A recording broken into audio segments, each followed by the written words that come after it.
Officer Malakwaf asks, Salakia, sir, how would you explain Hebrew Academy to someone in the world who doesn't know who we are or what we do and what we're training and fighting for?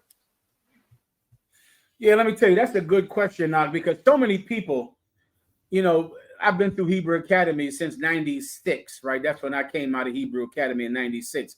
And so many people are terrified by the training that they see the Israelite School of UPK do.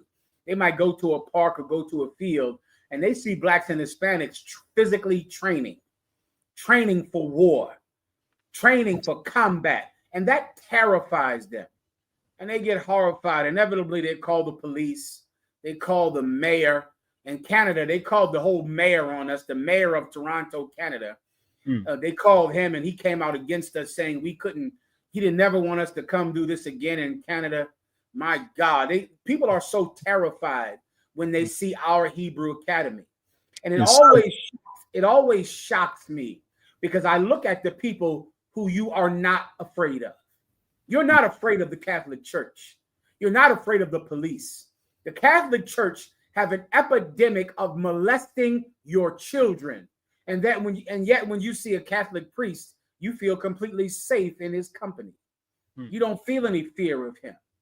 People are afraid of Commanding General Yohana's Hebrew Academy because they're afraid of black men and Hispanic men who are not afraid of them.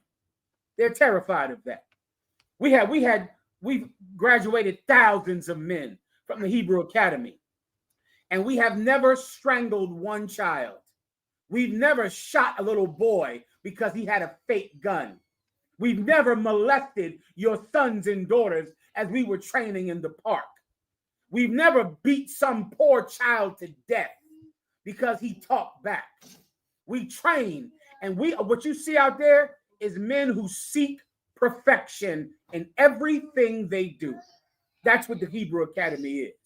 The Hebrew Academy is men who have decided to be perfect. They've decided to be perfect with the hope that the Lord thy God would choose better leaders over this earth. If we show him that we can be those leaders, if we show him that we can do a better job than the Christians have, than the Catholic Church has, than the military and the police have, we show God a better option than the people who rule the world right now. That's why we're at Hebrew Academy, to give God a better option for the governors of this world, a better option for the army of God in this world. God doesn't have to choose the police or the military or an army of Catholic bishops who will molest your children. We're trying to show the Lord that there is a new government that could step in and take over at his command. I pray you understand. That's the Hebrew Academy, all right?